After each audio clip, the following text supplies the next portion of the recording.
Welcome to Buddy Book Club. Thanks for joining us. I am here once again with my good buddy Keith to break down some bestsellers. This time around, we're going for an all-time bestseller, specifically the best-selling mystery novel of all time, which I didn't know until I looked this up afterwards. That book is Agatha Christie's And Then There Were None. If you'd like to reach out to us regarding this book or any of our past or future episodes, you can visit our website, buddybookclub.com, or slide into our DMs on Twitter or Instagram, Buddy Book Club Podcast. You can listen to us on iTunes and Spotify, so please download and subscribe. And I really mean that, even though I just kind of read that like it was, don't drink responsibly kind of thing. I really do. Keith, good to hear you again, buddy. Yeah, great to hear from you. So, I think we should just kind of dive into this book, considering it was short, so I feel like we should also, do it justice in this and not like dawdle on the insignificant portions. But so this is Agatha Christie book. I think it was written in like 1938, originally in London, England. Were they in World War II at that point? They were about to start getting bombed, and she's like, "All right, let's bang this book out." Well, Battle for Britain was 1940. I knew I could trust you for history data. Or data, as we would say, Britain. So yeah, I think September 38 was when Poland was invaded, right? So yeah, it was pretty much there. But that's like, so I watched Casablanca recently, and that movie was made in 1942. Like, that was a movie about World War II as World War II was raging. Oh, really? Wow. Yeah, actually a lot of it, they use French expats, which is pretty much what the movie's about. So it's like real French expats in this movie about French expats. So they can do things like that, I guess. She's like, hey, I mean, publishing houses are still going on, even if bombs are exploding around them. So we appreciate that, The arts will fight through any war. We appreciate that. Thank you, Agatha Christie, although maybe not for your original title. I always thought expat meant expatriate, like ex-American. Is that not right? What expat mean? So it's not all patriots are Americans, but I might be using that term wrong. I don't know. Yeah, it's from anywhere. You're right. Hey, today I learned. It's always this is why we do this. Today I learned indeed. But it was released in the U.S. in 1940. Agatha Christie, to me, and yes, I'm a dullard, I really thought she was the woman from Murder, She Wrote. Who's that woman? God damn. She does Mrs. Potts in Beauty and the Beast. But I thought they were the same person. Why can't I remember her name? But yeah, I really thought they were the same person. I don't know. Maybe because it was like Murder, She Wrote, Agatha Christie, like murder stuff, mystery stuff. But I learned that they're actually not the same person. And she wrote lots of, I think she's the most prolific author, like 250 books or something crazy like that. But this, she said, and by this I mean, And Then There Were None, she said was her most difficult book to write. And I guess the people liked it because it became the best-selling book. I think it's like the most widespread book behind the Bible, which is pretty crazy to me. Yeah, she's sold more than 2 billion copies of, not this book, 100 million of this book, but 200 billion copies in total of her books. Like, nationally, she is the... 200 billion? No, 2 billion. Oh, what are you, Dr. Evil? 200 billion. Yeah, absurd. Queen of Mystery. She's a gamer. I guess in a lot of other of her novels, she has like recurring characters, like almost like a Sherlock Holmes type. There's like the same kind of people, detectives or main characters or whatnot. This is not one of those, so I think this is probably a good entry point for us, and a lot of people loved it. And this is the end, unfortunately, of our Summer Beach Read series, and I think this book fit perfectly because it's short, it's like fast-paced, and there's an actual ending to it, unlike the last book we read, which was, really nice. We're over that, because that's buried. We don't. I'm never going to be over it. That was the worst experience of my life. Reese Witherspoon, I'm coming for you. Why don't you put this, Reese? Why don't you just throw this out there?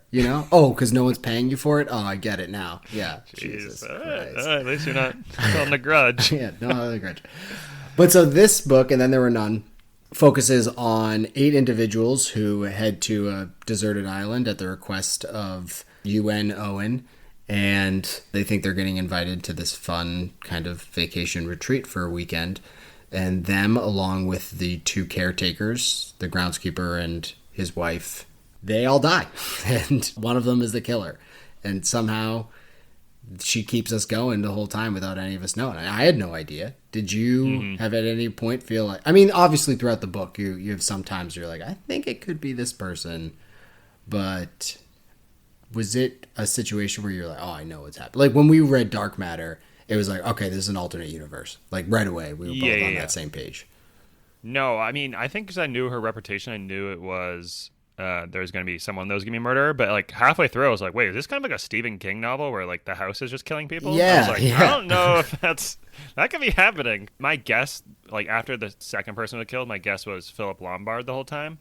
Yeah, just I thought he seemed like the person, just because like they didn't really get in his head ever, and he was the least regretful person, and they murdered away the one person that was like least regretful, they murdered right away, and then they did murder him. So I was like, oh, he must be him. He must be, the guy. But I was wrong. Okay, well, let's not dive too deep into it because we have some time. Let's do it. I'm going to jump into a little libation here. Normally, we like to have a libation to get us through the podcast in an enjoyable way. And Keith usually has coffee, but that's because, I have a coffee and a Busch Light. So. Wow. Really? You like that? Good for you. Nothing classier than a coffee and a Busch Light. Hopefully you're nice mixing coffee and a Busch Light. But because this movie was written in the 30s, and there obviously are some references to booze in here. They're drinking brandy and stuff like that, but brandy is disgusting. I don't know if you've ever had it. It's gross. So I'm going to go for just like a 1930s cocktail, and I'm having a Bee's Knees, which is also apropos to how one of our characters dies, or at least the poem itself.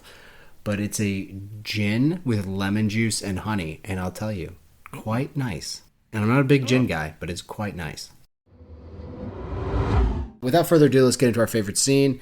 I mean, this book is really good at keeping the pace, which I enjoyed thoroughly. I read it. You listened to it, I assume. Yep. But as I'm reading it, I mean, it wasn't necessarily one of those like page turners like a Da Vinci Code or something like that, but it just kept going forward. There was no kind of like deep backstories where you're like, what is this for? Like all the quick backstories just kind of explained why those people were here.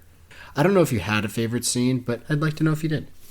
My favorite scene was the announcing part where they play the record and basically all the people are announced. And I'm not sure if this has been done before, but this is like stolen from every single horror movie. Every movie now like that has any sort of like murdering in order does some sort of thing like this, like a Saw type movie or like a Final Destination where like the order that things are going down and like or that there's a list of people that need to be killed for a certain reason.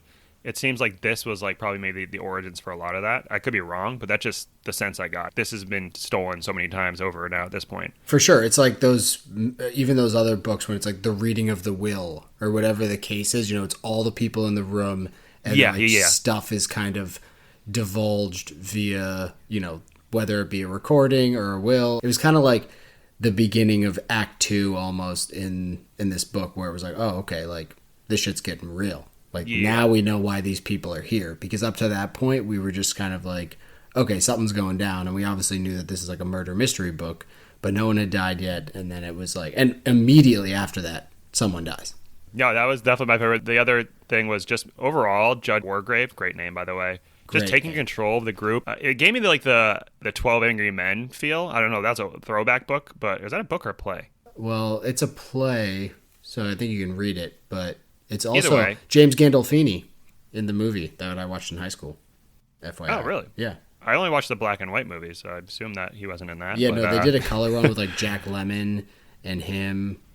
He plays like the angry guy who wants to go see the Mets game. He was one of the 12 angry. But yeah, just like the back and forth and the judge kind of like directing people, being like, no, you're an idiot because of this and this. And you basically kind of learn all the characters through these like quick conversations that are kind of going back and forth, and you understood each person's perspective instantly. And the judge is like kind of the narrator, but somehow not the narrator. Yes, I think that's so well put because this is exactly how I felt, because it was a little confusing when there were so many characters and they all have three names because, that's just what people do. Like Lawrence John Wargrave and General John Gordon MacArthur. They just had so many names, and then there's all the backstories. You're like, wait, is this the army guy, or is this, and who did he kill in his previous thing?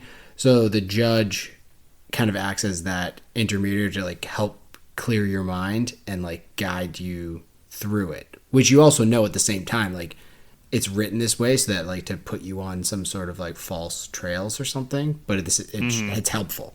Anyway, it's helpful to, like, get through the story itself. Yeah, what about you for favorite scene? I think once the storm comes in and they realize, like, oh, we're stuck here. Oh, people are actually dying. Like, once they realize it's one of them and they're all kind of, like, sitting together in the cigar room, the library room, like, after dinner, and they're all just, like, waiting there, being like, okay, like, you're going to the bathroom. Okay, like, one person at a time. When it starts getting to that point, I felt like that was when I actually started to get, like, pretty excited about it. Because it's like, okay, there's only, like, 6 people here. Like, I can figure this out, you know? And so, that scene, when it's like, this guy's going away, like, I just remember, like, as I'm reading it, my mind started moving. Like, oh, could it be him? Could it be them? Like, what's the case? So I feel like, even though it's kind of cheating on, like, an exact scene, it was just, like, that part of the book was when I was really like, oh, I'm into this. I can dig it. Yeah, for sure. Or, I mean, my real number one scene is when the, like, bare marble clock falls in that guy's head, because I just saw that happening in my brain, like, over and over again. Yeah, that's where I was like, so the house is taking things over right now, right? Like, the house is doing these things. It didn't make any sense to me. I was trying to figure out how that could possibly happen, but yeah. Well, I also pictured this as almost a movie where all the other murders, especially at the beginning, are poison or, you know, stabbing someone in the neck with a hypodermic needle, so it's not that exciting. And then all of a sudden you just see this, like, long shot clip of this guy looking up and then just, like, head caved in from this clock. And it's just like, oh, okay, this isn't some, like, silent killer. This is some dark shit going down. Yeah. I think this could be, for sure, be like an actual legit horror film. Like, that they've just made the deaths a little more gruesome. And yeah, you don't even need to make the deaths any more gruesome. Just in the film, do, like, the Alka-Seltzer tablet in the mouth kind of thing when they're dying from poisoning. Yeah. You know, just like a gruesome, like Joffrey in Game of Thrones when he dies of poisoning. Like, oh my god, that's fucked up. Well, the people's reaction in the book when people die are like, oh, that's too bad. Yeah. Anyway, it's like, so wait, true. It's so true. When they die at first, especially the poisoning one, or like, my wife didn't wake up in the middle of the night. It's like, oh, that stinks. Like, should we put a sheet on her? He's like, yeah, okay, I'll make breakfast. It's like, what? Your wife just died. Let's get into stock up, stock down. Stock up, what are you buying? Old doctor practices, stock up. I'm pretty sure I could be a doctor back in the day. I mean, here's the 4 steps of being a doctor. First, you tell the patient it's all mental. I mean, that's the first thing, which I already do. So it is all mental. That's all true. Well, that's fact already, so we already have that proven out. Second, if that's not working, you get them some brandy or some sort of hard alcohol. I mean, that's going to clear their head. They're healed by then. If they're still being uppity, that's where you slap them in the face. And you're like, listen, bitch. All right? I don't think you can say bitch in this situation. Well, bitch in this situation is man or female. I didn't mean it in a derogatory way for female. And then fourth, if those aren't working, we go leeches or lobotomy. Bang. Those are the top 4 things, and that's it. That's all I got in my toolbox. Maybe an apple a day, but other than that, that's it. The crazy thing is you fast forward like 50 years, and it's like, no, we have so much advances in medicine. Electroshock therapy. It's like, what? I mean, and also we still give things that are probably way, way, way worse than brandy now. So people are like, brandy, that's crazy. It's like, oh yeah, just take these like opioids. It's like, wait, what? Like, that's not better. 100%. Yeah, it's like I'd rather have you addicted to alcohol than addicted to opiates. So I did like that one. That's a good one. Old timey doctor practice. Also, The Nick on Showtime, or it's also on HBO Max right now. Really good show. Soderbergh. You love Soderbergh or Clive Owen? Yeah, Clive Owen. Yeah. Oh, who doesn't love Clive Owen? I mean, Shoot 'Em Up. Is that movie he's in? It's so bad, but it's so good. I haven't seen that one. Oh, you should see it. You know how everyone jokes around, like, when you're shooting a gun in a movie, there's just never have a clip change. It's just like, there's 28 bullets in this pistol. How is that possible? This movie takes that to the next level. My stock up, nose to tail eating. I mean, it's still pretty hip right now. You know, the idea, you got Joe Beef in Montreal. Lots of places can we define that? What? So it's the idea of, like, eating every part of the animal, you know? So as opposed to, you have pork belly and bacon, and you have pork shoulder, and you have backstrap or loin, whatever the case is, but a lot of the stuff goes uneaten. Mm-hmm. in this book, they're like eating cow's tongue all the time, or like pork tongue all the time. So, and they're eating it canned, which is even more disgusting. But, every time I go to Anna's Taqueria, plug, great place, they have lengua on the menu, which is tongue. And I'm like, nah, I think I'll get the chicken. And I think I've been missing out because these cultured folk love their canned tongue. So I appreciate that they're advancing the nose to tail eating scene. So thank you, Agatha Christie. I appreciate that. Yeah, I had this on my hates, but I basically said if I got to an island and it was supposed to be like this like rich, fancy island, and they're like, hey, what do you want for lunch? Cold tongue or ham? I'm diving off. I'm swimming back. What are we doing here? Cold tongue or ham? Gross. Well, the crazy part is that everyone was like, ew, I'll take the tongue. yeah, wait, what? Yeah, that's it was like that Simpsons episode. The guy's like, do you want Mountain Dew or crab juice? He's like, gross, I'll take the crab juice. It's like the same thing. Everyone's like, oh, no, gross, ham? I'll take the tongue. So I guess we're missing out. We should try more tongue. Yeah, we should. What else did you have? What else did you have for stock up? Spam/junk mail/catfishing scams. Stock up. Yeah. I feel like if you get a shady invite to some shady place that seems too good to be true, that usually means it's too good to be true, right? Like if I got some invite being like, you're invited by Dylan to some really good mansion that just show up, don't worry about it, I'm deleting that. I'm like, Dylan, your fucking email's hacked. It's like when you get the text like, you just won a free cruise around the world. It's like, no, I didn't.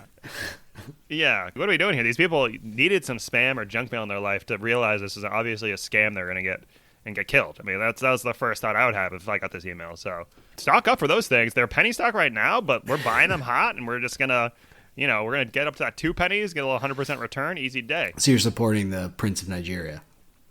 Yeah, exactly. Well, it's funny. In classic stock up, stock down fashion, I had for a stock down trusting strangers because... Okay. Yeah, it made no sense. All these people I've never met this person. At least the old woman was like, oh, I think I knew this person. I'm pretty sure I met them at a dinner party. But everyone else was pretty much, nope, never met him. Don't have any idea who this is. But this island seems pretty interesting. I'm down. It's like, what? Yeah. What? To be fair, if you're kind of bored, I can see like, all right, well. Yeah, that's fair. It's kind of There's boring. No TV, you got no internet. Yeah. There's no NFL starting tonight. There's none of this stuff. So otherwise it's you and a dusty coach. So you might as well go out to some island, get some fresh sea air. Change the scenery. Yeah, and it's true. free. All right. Maybe I'm changing my opinion. Maybe we should respond to more of those texts. If you weren't getting any emails, or any texts or anything, and you got one of those texts, like I'm gonna follow it to see where it goes. Whatever. 100%. Maybe the prince is real.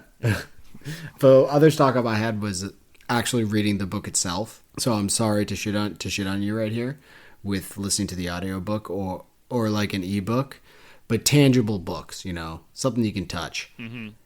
And mostly for this book the book opened with the poem, 10 Little Soldiers. And, which you could go and back so to exactly, like after the first murder, it was like, oh, okay, interesting. Now what's the second line of the poem? So I could try to think about, when the next murder is going to happen, which wasn't very successful, but it made it interesting. And I think that was actually almost better, for her writing it, because she kind of hid those. It wasn't so obvious, especially like the bear one. It's like, how's there going to be a bear on the island? And then the guy, gets hit in the face with the bear clog. So good. It's the same as when we read Fifth Season or even Artemis. There's like a map on the first page. So it's like one of those things where you can go back and like look at it. And, even when I read Lord of the Rings, like having the Middle Earth map at the front of the book, just like, oh, okay, I can follow Frodo's journey. It was awesome. Yeah. I love that stuff though. Like I used to, when I watched Game of Thrones, I'd pull up like the map of Westeros and be like, oh, cool. There's different areas going on. But I'm just probably a psychopath. I completely agree. Also, too, for me, it was, I kind of wanted to turn back the pages a little bit to see which character is which, because it was a little bit tough to keep all 10 people in your mind, especially with the longer names. When I've read other ones, and it's just in the narrative voice of that one person, it's much easier because there's an audiobook voice for that person. So it's just like, oh, that's this person, you know, like you just right away know, you connect the voice with that person. Where this, it's like jumping all around and it was one narrator. The good thing is when she wrote it, that first chapter or first 2 chapters is like quick intros of everyone, so that when I'd be reading it and, you know, Marston said this, I'd be like, wait, is he the guy that hit those people with his car? And I just go back to the first chapter. Just be like, that's exactly what I wanted one to do. quick paragraph of John Marston is this guy. So, tangible books. Hey, man, fill out a bookshelf. Bookshelves are cool. Bookshelves are cool. Serving fair. All right, let's get into Stock Down. What do you got? Stock Down, Judge's gut feelings. Lot going on this. A lot of going on this. You know, a judge should basically be very, very factual and based off of the evidence presented.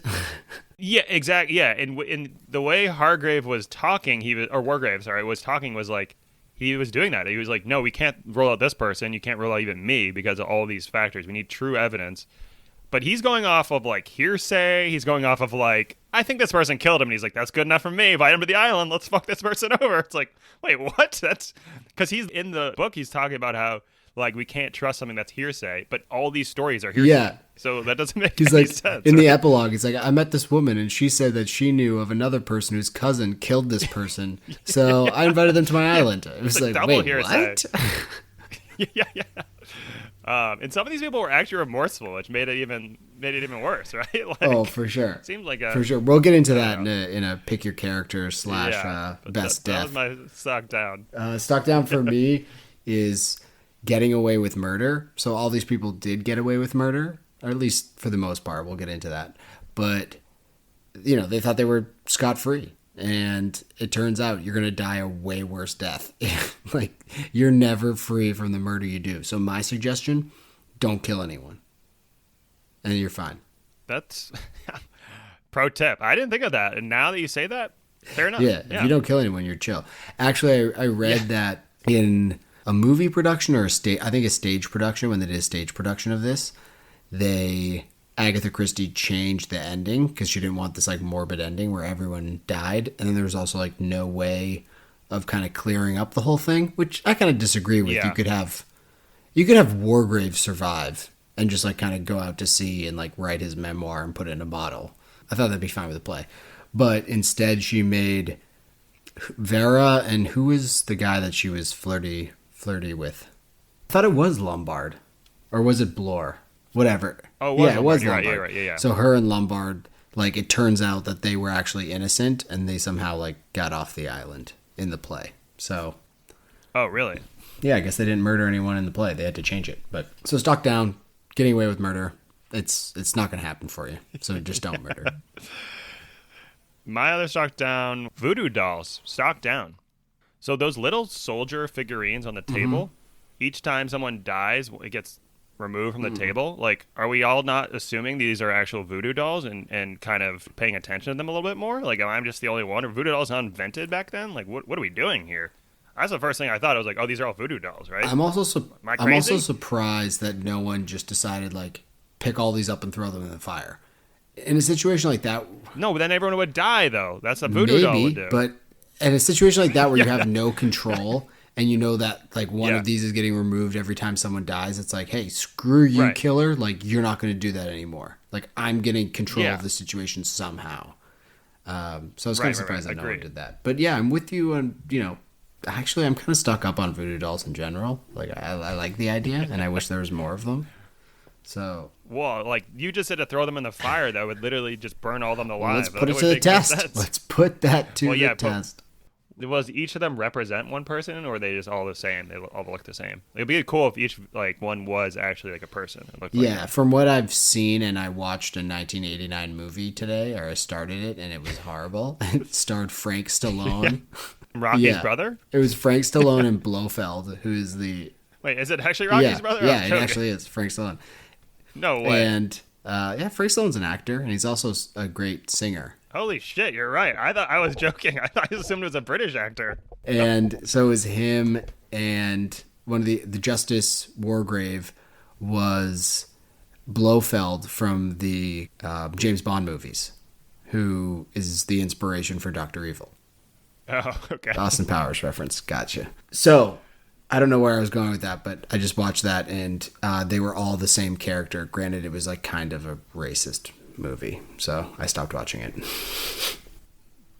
Good for you. Which, speaking of, Stalk Down, the original title. I don't want to talk about it, for sure not.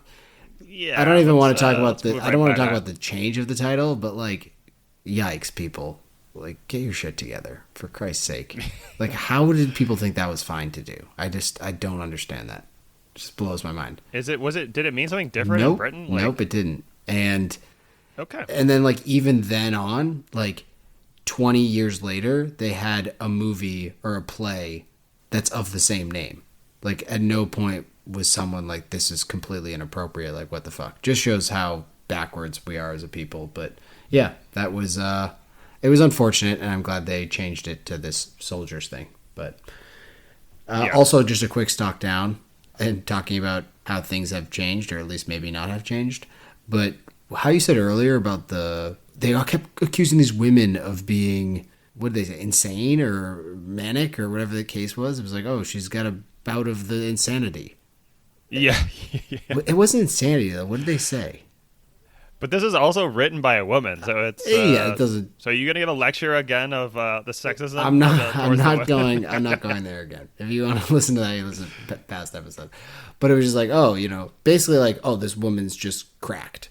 Like, none of the guys, even though all the guys are cracking too, it's just like, no, this woman's cracked. What should we do? Hit her in the face. It's like, what the fuck is going on here? Like, listen, I'm for that for men and women. I'm an equal opportunity slapper. Okay, I've said that multiple times on this podcast. Also, I will slap anyone. I do love how it's like they slap Vera, and then immediately she's like, "Oh, I'm sorry, I just lost myself for a moment there." Of course, what? It fixes everything. Of course, like, dude, if you're gonna do something like that, do the Gatorade dunk. Pour the thing of Gatorade on their back or something like that. No, have you seen John Henderson? Who's That's what John it was, Henderson? kid. She was. Get out. I have no idea. My favorite YouTube video. No idea. John Henderson gets slapped. We might have to pause the pod for you to watch this right now. This is gonna get you amped up for football tonight. Oh wait, is that what he said? When I hit a man or a woman, that one? No, it's a trainer. His name's Joe. This is why I call everyone Joe, by the way. Oh, you have showed me that. Before people go out, he slaps him in the face. And he's like, yeah, I get butterflies, and sometimes I need to get hit. And he's like, come on, Joe, let's go, baby. And just Joe fucking hits the shit out of him. And he's like, whoa, let's go. Oh, there's another video. I don't know who it is. I want to say it's like Mean Joe Green, but it's not. But it's one of those defensive linemen. Someone asked him in an interview, like, hey, how do you do your move? Because he was big with this kind of like swim move almost thing, but he hits them in the helmet. And he was basically like, well, when you hit a man upside the head or a woman, and it was like, wait, what? I've never seen that. I'll send you that afterwards, but it's so funny because it's just like he quickly says, like, when you hit a man upside the, because it was like if you had said it the other way, like if you hit a woman, oh no, or a man, like I get that, but he's being anti-sexist. Yeah, he went appreciate PC that. on beating a man upside the head. Oh, sorry, or a woman if you beat a woman upside the head. Get to pick your character. I feel like this is more of like a best death. I obviously went with mine already, but do you have a character or a best death that you'd like to support here? So first off, my favorite character, I already kind of hinted at it, but it was Judge Wargrave. I wrote that before I found out he was the actual person killing him. And that just solidified it. Yeah, but that just solidified things. This dude's going off, like taking justice into his own hands. It's very similar to what's that movie there?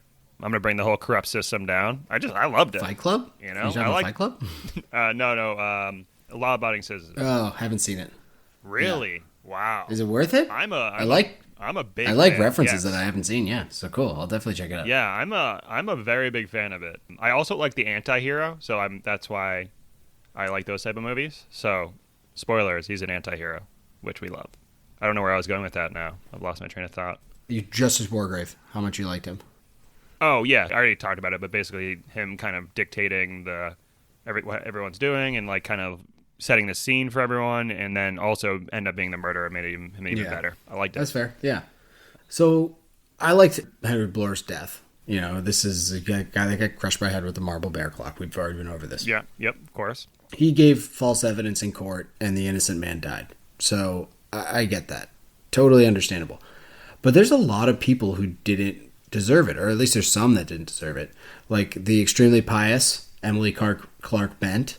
Yeah. She did nothing wrong. She was a God-fearing woman, and she fired her maid who had a baby out of wedlock. It's like, obviously, I wouldn't do that, but I understand if that's where your situation is. And the maid ended up killing herself, drowning herself. Like, that's not her fault. So why was she there? I didn't understand. And she was stuck with her convictions the whole time. She's like, yeah, Jesus is coming for us, like whatever the case is.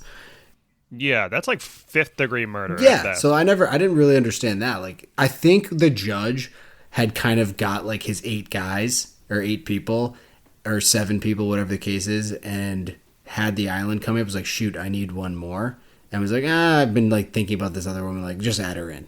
Let's just add her in. Yeah. Also, there were some people. Let's not lose. Let's not miss the forest for the trees kind of thing, or trees for the forest, whatever the case is.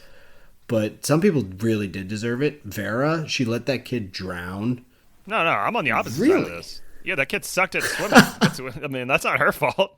She didn't like drown him. She said, "Don't swim out there," and then he went and swam out there, and then he drowned. Like, hey, get better, But she buddy. was like, "Oh, don't go out there," and like walked away. Listen. Matthew McConaughey got thrown into a moving river at 8 years old and found his way out. That's true. Kid. Check out our episode on green lights. Yeah, this kid's got to just buck up and learn how to swim. Okay, like, Jesus fine, Christ. fair. I'll give you that one. That's not I'll her give you fault. that one. What about Lombard? He caused the death of a slew of East African tribesmen by just like taking all their food and leaving them in the jungle. I thought he was going to have some sort of redemption or some sort of... That's why I thought he was the killer. And he did not seem to care. He was like, oh yeah, there's some East African tribesmen, and like I just let them die. It's like, right. Jesus Christ.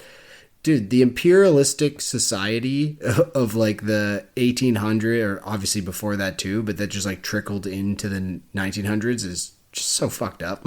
Like rubber plantations and stuff. Crazy. But Marston killed those kids and like didn't care. Obviously he deserved to die first. He should have died a more gruesome death. Like, he was like, oh, I hit those kids with my car. I was like, yeah, it sucks. They took my car away. It's like, you murdered those children. Yeah, he was too cocky of the walkie. If that's the phrase. Well, let's get into some love-hate. What'd you love about it? Yeah, so right back into what you were talking about, Philip Lombard. But, well, first off, I just loved all the British names. Just great names. They're very, very British. All the names are classic. But I assumed while listening to it the whole time that the whole Lombard support came from Philip Lombard because he was sleeping easy after murdering serious. 20 people. You're not serious. yeah, I'm dead serious. I'm like, oh, Lombard. Yeah, this must have really come from, because if you murder 20 people and you sleep easy at night, that's some good Lombard support. I'll see my way out. Wow. I can't tell if you're trying to make the worst joke that's ever been made or if you're dead serious. I wrote that down right when I heard his name. I'm like, Lombard? Like the support? Did you Google it? And then he's like, I killed 20 plus East Africans. And I was like, oh my God. And he's like, and I sleep well at night. And I'm like, oh, okay. That makes sense. Did you Google it afterwards? And I Googled it. The word is not very similar. It's lumbar, but it's fine. It's fine. It's fine. They were saying in a British accent, they're like lumbar, so it sounds like lumbar. Right, you were listening, right. So I hope from here on out you just refer to it as Lombard support. It is Lombard support. I wasn't convinced it wasn't until I looked it up. So that's what you loved. That's what you loved about this book. Yeah. I also like that kept me guessing the whole time. I love just like not knowing what's happening. Like I said, I thought it was Lombard the whole time, and then I was like, oh, he just died. Huh. This guess is not him. I also really liked how they just absolutely shit on Rogers. Hilarious to me. Rogers' wife dies. The next morning, they're like, hey, Rogers, where's the fucking eggs, buddy? Get these eggs out here. And then he's like, at some point, is like, being like raising his voice somewhat. They're like, hey, Rogers, get your head on your shoulders. Fucking relax. It's like, his wife just died. What? There's no sympathy here. All these deaths are just kind of like, oh, well, cover him with a sheet and let's move on. Yeah. Yeah. At one point, though, and I think Rogers might be, maybe he's not in the house or not with the group at this point, but they're like going through, and the judge is like, can anyone rule out anyone for like this murder? And then one guy just raised his hands like, definitely not Rogers. He doesn't have the brains to do it. I'm like, holy shit. Like after his wife just died and all this stuff, they're like, yeah, it's not him. This guy's not smart enough. Like, oh my God, this Rogers dude just took a beating. Yeah, he's like Squeak. He's like Squeak in basketball. Like, if you guys rag on me 13 or 14 more times, I swear to God, I'm out of here. Yeah. Man, and then he's basically forced to eat cold tongues. Yeah, well, they liked it. They wanted it over the ham. Some things I love, the stuff that you were talking about, because it's kind of two of mine, is the pace of the book, which we kind of already talked about. It was just like always moving forward, which I really appreciated. Any kind of look back was just like a quick explanation of the character, and then it was like moving forward. So I really appreciated that. And the believability of the deaths. Like, how can you have, and I think this was one of the hardest things for her to write, was how can I have 9 people die or 10 people die and no one kind of start to freak the fuck out?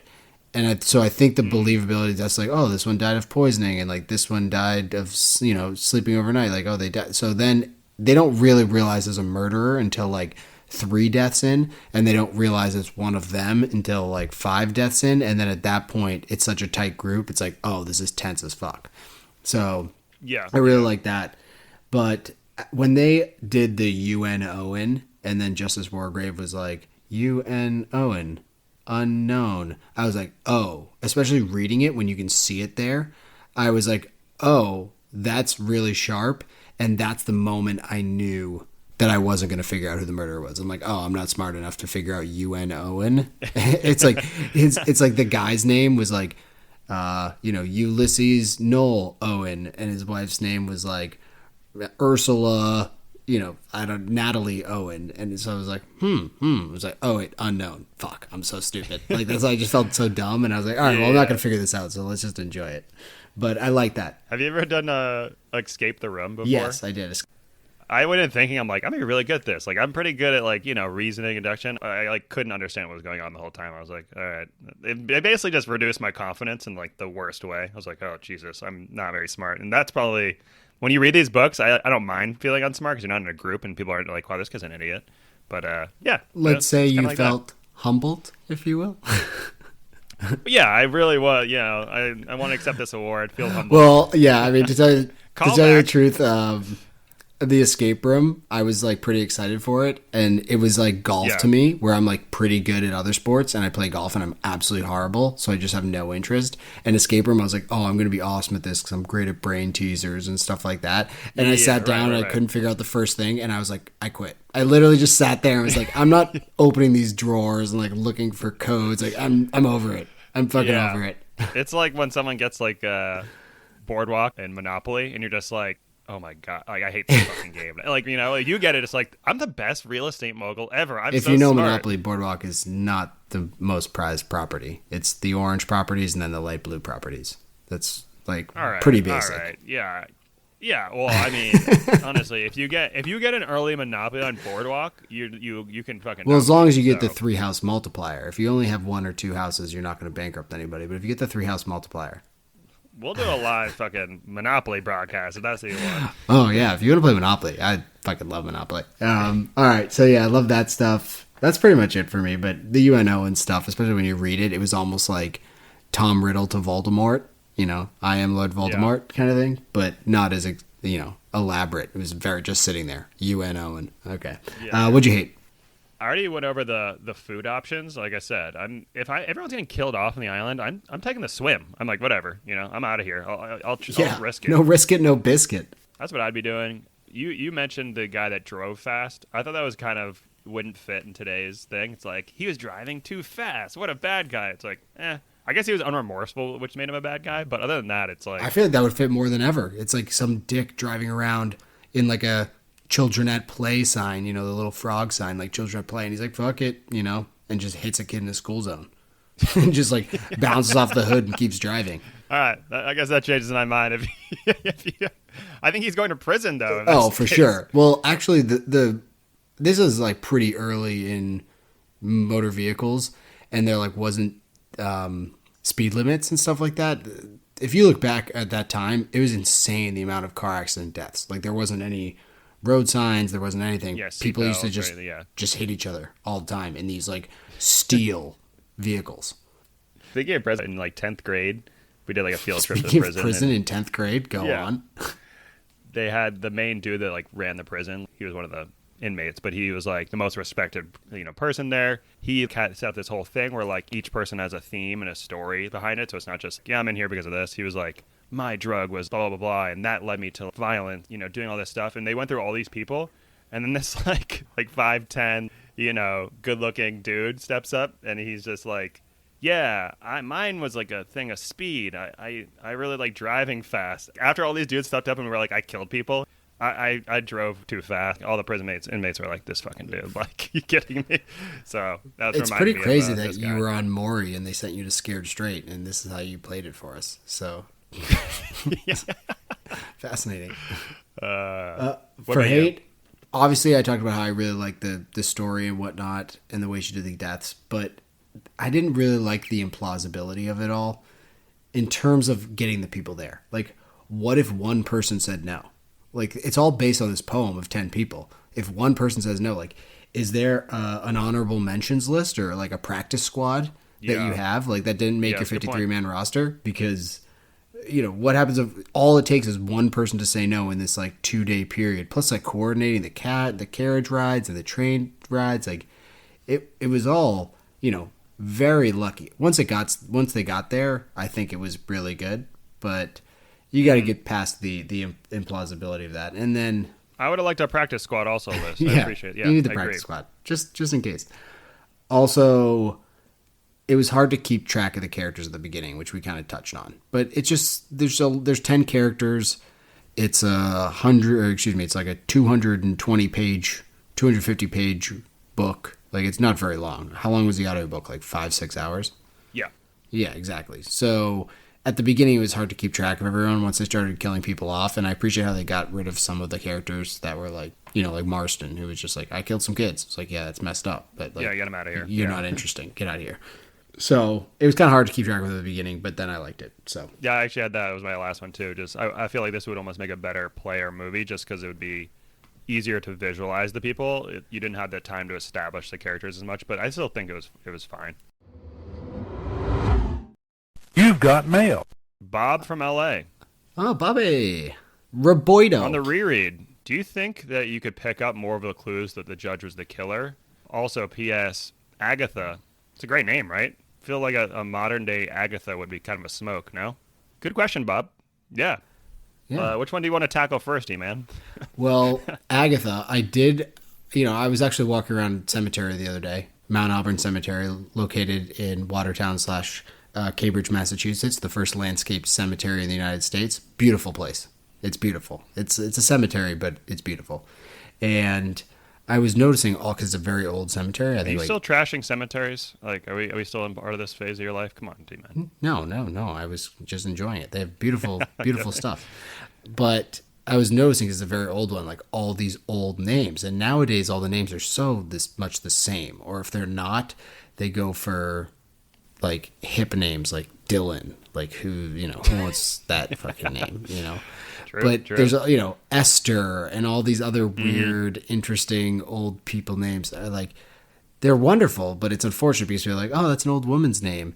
And Agatha, I think, is there. Although I did go to college with an Agatha, but I like the idea. I'm not talking about attractiveness or not, but I like the idea of bringing back some old names. I like it. Winifred. Oh, then what was the first part? Do you think you could pick up on clues? No, and I think that's a good question because that's kind of what I liked about this. She kept it very hidden, and she didn't use those like natural, ploys that people use, like the red herring stuff. And it's funny because red herring was in the poem, but there was no red herrings. There wasn't this like false path for you to really believe. Like everyone kind of had their own. It could have been Vera, it could have been Lombard, it could have been everyone. I think they did a good job of like not really making you think it was the judge, but there wasn't also one of those situations where it was like, oh, that sentence, which sometimes I like, but it was like if I reread that sentence, I would have known who did it. They needed the epilogue to really explain who did this, because without it, you would have to like have a really discerning eye to figure out like, oh, he used the doctor to say he was dead because he had this other plan with the doctor that they would then flush out the killer. Like that'd be like, wait, you'd have to literally be Sherlock Holmes to figure that one out. Yeah. So I liked how there wasn't any kind of like glaring red herrings, and you could probably reread it and like see some breadcrumbs, but you wouldn't kind of know the whole thing. Thing that somewhat to me, but it was the epilogue where the police officers were like, And this judge guy, like, he was accused of killing this person, but he was actually right. That person actually was guilty. That's where I was like, oh, so I potentially could be the judge. The book was basically over already, so it didn't. Like, the epilogue was right after that. So it didn't the only other thing I could think about was like after they played the recording, it was like, you know, if you feel you're innocent, plead your case, or something along those lines. That was very court-ish. Oh, yeah, good point. Yeah, and so I wouldn't kind of see someone else doing that other than the judge. So there'd be a couple things, but it wouldn't be like glaring, which I don't know if I like or I don't like, because it definitely makes it less of an interesting reread, because those ones that like are so obvious when you reread them, it's like, oh fuck, like there it is right there. It's like, damn it, it's there again, you know? And I think that's probably harder to hide the killer in that area than it is in this one, but I liked it. But either way, for Boydell. Thanks for the email. We appreciate that. Let's cast the movie. So, like I said, I watched some 1989 movie, 10 Little Indians, which was the second iteration of this. Actually, I think it was originally the name for the play. But Frank Stallone and Blofeld. I really only had Justice Wargrave. I wanted Wilford Brimley. That was about it. Wilford Brimley. Yeah, the guy for the diabetes commercials. All right, fair enough. I only did 3 or 4. I did Anthony Hopkins for the judge. I feel like you could. Ooh. Have you seen the movie with him and Ryan Gosling in it? That's like a murder mystery thing. Fracture. Yeah, Fracture. Movie. Really good movie. Yeah, but he could turn on the most respectable guy in the room thing, and then also be, I wanted to kill these people. 100%. No, yeah. I think it's great. So then the other ones I had were more other British focused. The General, I had Michael Caine. Seeing him being like, I deserve this type of mindset. He plays that well. The Doctor was very like nervous and just like fumbly. He's remind me of Eddie Redmayne, the dude that plays the paralyzed guy. Oh, for sure. Plays the paralyzed guy. Stephen Hawking. Yeah, that's right. And then the last one was just Emily Brent was the super religious person. It's just Anne Dowd from Handmaid's Tale, if you've ever watched that. I haven't. Super religious. No. Oh, she's like the best. She's really like, people absolutely hate her. That's how like good of an actress she is in that. She just like plays a super religious person. So it just fits the role. So that was pretty much it. I mean, I think you could cast a lot of different people in these characters. This is pretty open. This would be an easy casting. And you could even cast some no names on a lot of these. That I think would be pretty good. Yeah, I'm not a big horror film person, but I think it would be, if they made this into like a good cast with like a legit horror film, I think it would be real legit. I think so too. Yeah. I would enjoy it for sure. I would like to see them remake this. And it's cheap. Like, it's just like one house on a small island. Like, very easy. Yeah, for sure. Do it. Would you recommend this book? Yeah, I think, as you said, it's kind of a classic beach read. I actually thought this would be kind of a book that we should read and analyze in school and just talk about critical thinking and in different characters and kind of mindsets. I just thought that would be... This book would go a lot further than a book that's more, I don't know, like whimsical or like thematic stuff that doesn't really get to the core of things. This is more of like here's how all different personality traits go in a room. It seems more real world critical thinking than a lot of the books we read, in my opinion. And I think it'd be good for like a writing class as well, just to be, here's how you set this up with 10 characters and 250 pages and keep it like short, sweet, and always moving in the right direction, and also keep it interesting. Like, to make a situation where you're invested in 10 characters, or at least 8 of them, in this short period, that's just a really well done job. I'm actually excited to read more of her books, because I really enjoyed this one. Yeah, agreed. And I would recommend doing it like a beach weekend. I picked it up at different times, which I regret, because it like you kind of lose the characters and what's going on. I wish I just did it. All right, Saturday, Sunday on the beach. Like, let's just do this. It's like 3 hours each day. It's easy, you know. Mm-hmm. Yeah, I think I probably was excited more after like the last book we read. You know, it was just like a breath of fresh air kind of thing. And I'm not going to talk about it. We could have read the dictionary, and you'd have been like, you know what? This had some good points in it. Yeah, exactly. So yeah, I'm glad we finished our series with that, and we're gonna move on to, you know, we're gonna continue to keep on climbing up. The next one is Red Notice. Bill Browder. I started and I thought, was it a fiction, but it's actually a true story. So cool. Well, it was a recommendation from one of our listeners, and we are definitely going to take that up. And if anyone else has any recommendations, hey, let us know. We're happy to listen, and you know, we might be reading it, and you'll be on the next pod. But either way, Keith, good to talk to you. We got Tommy Boy kicking off in like 45 minutes. Perfect timing. What a great day. What a great day to be alive. Good talking to you, brother. All right. Take it easy. Take care. Bye now.